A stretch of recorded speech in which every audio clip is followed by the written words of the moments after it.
Prime Minister Tony Blair, leader of the Labour Party, was facing an uphill battle in parliamentary elections.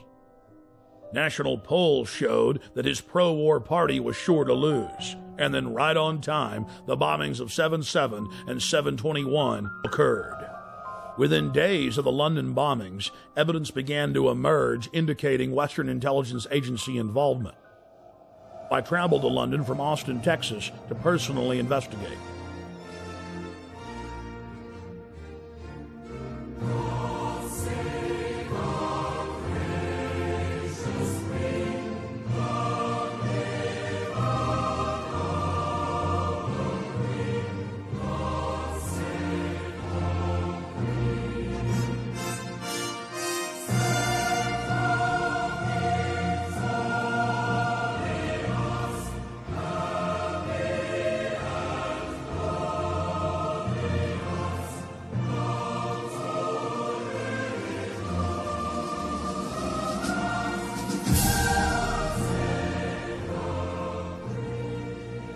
Once I arrived, I was met by Paul Joseph Watson and his brother Steve Watson, who are reporters for my news website, prisonplanet.com.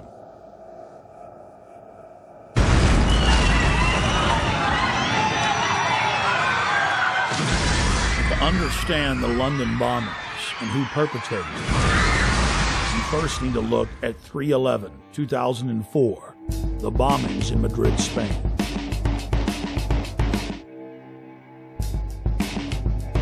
Years after the blast that rocked trains in the city of Madrid, Spain, the government admits that Al-Qaeda had no connection to the attacks.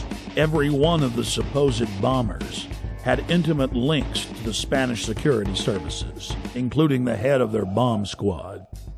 The alleged leader of the bombers, who reportedly gave dynamite to the terrorists, was connected to the Madrid bomb squad. And we see the exact same earmarks, the same MO in the London bombings that we witnessed in Madrid. On the morning of July 7th, 2005, 3 trains and a city bus were ripped to pieces when 4 military-grade explosive devices detonated. At 8:50 a.m., 3 explosive devices simultaneously detonated on 3 separate trains. Within minutes, eyewitnesses were reporting to the press that there had been multiple terror attacks. Despite the fact that 3 train cars were burning wrecks strewn with dead and dying Londoners, Scotland Yard for over an hour and a half claimed that all of the disruptions were simply caused by a power outage in the London Underground. Power surge on the Underground, that's all we heard. The bus was about an hour after the Underground, so that's when I think everybody knew that it wasn't what it was, you know. I think it was just an excuse, power surge, whatever. Why would they say that, though, knowing it wasn't? Trying to cover up, probably, you know what I mean? So there wasn't no panic and everybody sort of like just get on with everything, you know, so... Then, mysteriously, 50 minutes into the attack, the London Police Department orders the number 30 Hackney to Marble Arch bus to leave its normal route and to park at the corner of Woburn Square and Tavistock Place. At 9:47, a 4th bomb detonates, killing 13 civilians and injuring many others. Note, out of several hundred buses in service that morning, it's the only bus that the police take special control of and direct to Tavistock Square. I've been walking up and down this road, looking at the bus stops for a number 30. The bus stops have all the numbers of the buses on them individually. There's no number 30 on any of the bus stops. That's because the number 30 bus was specifically rerouted here on that day. To simplify it, there's no bus stop here. There's no number 30 bus stop here, no. Well, that was in the news, that it was specifically diverted here.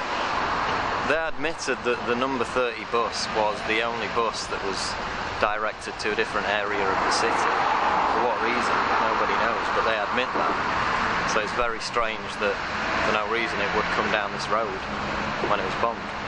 Remember, while all this is happening, the police are on radio and TV telling everyone that it's just a power failure, an outage. Meanwhile, commuters on the bus were listening to other radio reports where eyewitnesses were reporting explosions. The supposed bomber on the bus with the rucksack became panicked and began looking in his rucksack in what witnesses said was a confused and frightened manner. Weeks later, police detectives investigating the case said that all 4 of the bombers on the 3 trains and the bus didn't fit the MO, the modus operandi of bombers. They'd bought 2-way tickets. They'd played games of cricket the night before. They had good jobs and happy families. One of the alleged bombers was caught by surveillance camera arguing with the ticket clerk about the price of his pass. After Scotland Yard detectives had a chance to talk to some of the eyewitnesses from the bus and the trains, they stated clearly on the record that they believed that the bombers did not know that they had explosives in their backpacks. This was only one of many huge developments in the case that only received bare mentions in the back of the newspaper. The July 29th edition of Fox News Channel's Dayside program revealed that the so-called mastermind of the 7/7 bombings, Harun Rashid Aswad, is a British intelligence asset. Former Justice Department prosecutor and FBI terror expert John Loftus exposed the fact that Aswad was being protected by MI6 and was clearly under their control. Aswad is believed to be the mastermind of all the bombings in London. On the 7/7 and 7/21, this is the guy, we think. This is the guy, and what's really embarrassing is that the entire British police are out chasing him, and one wing of the British government, MI6, or the British Secret Service, has been hiding him. And this has been a real source of contention between CIA, Hold on, John. Justice Department, and Britain. MI6 has been hiding him. Are you saying that he has been working for them?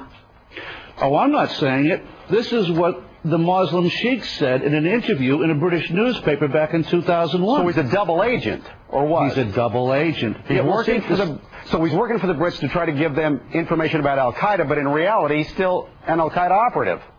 Yeah. The CIA and the Israelis all accused MI6 of letting all these terrorists live in London. Now, we knew about this guy Aswad. Back in 1999, he came to America. The Justice Department wanted to indict him in Seattle because him and his buddy were trying to set up a terrorist training school in Oregon. The headquarters of the U.S. Justice Department ordered the Seattle prosecutors not to touch Aswad. Hello. Now, hold on. Why? And that's, well, apparently Aswad was working for British intelligence. Now, there's a split of opinion within U.S. intelligence. Some people say that the British intelligence fibbed to us. They told us that Aswad was dead, and that's why the New York group dropped the case. That's not what most of the Justice Department thinks. They think that it was just, again, covering up for this very publicly affiliated guy with Al Mujarraf. He was a British intelligence plant. Our CIA says, okay, let's arrest him, but the Brits say no again? The Brits say no. Now, at this point, 2 weeks ago, the Brits know that the CIA wants to get a hold of Harun. So what happens? He takes off again. Goes right to London. He isn't arrested when he lands. He isn't arrested when he leaves. Even though he's on a watch list. He's on the watch list. The only reason he could get away with that was if he was working for British intelligence. He was a wanted man. And then takes off the day before the bombings, as I understand it? Yeah, and goes to Pakistan. The Pakistanis arrest him. They jail him. They jail him. He's released within 24 hours. In London, we spoke with David Shaler, a former MI5 agent who was convicted of breaking the Official Secrets Act and imprisoned for 6 months. With regard to 7/7, there has been a witness report now included in a local British newspaper called the Cambridge Evening News, in which somebody who was on one of the tube trains says that he didn't see a man with a rucksack. In fact, after the explosion, what he saw was metal pointing upward from the bottom of the carriage. That would indicate, of course, that the bomb was not carried onto the tube train, but was in fact attached underneath it. Now again, nobody in the British national press is following that up. Now I hope investigators and the police are. A current member of British Parliament and a former cabinet minister in Prime Minister Tony Blair's government, Michael Meacher, was sacked in 2003 for raising important questions on the eve of the Iraq War. Atrocity of London bombings where 56 people were killed. That was on the 7th of July, 7/7 we call it. It's a very convenient way of ensuring there is fear, of ensuring that there is control, and of ensuring that those who are in the know, and of course we cannot tell you because it is all secret, are in a position of extreme power.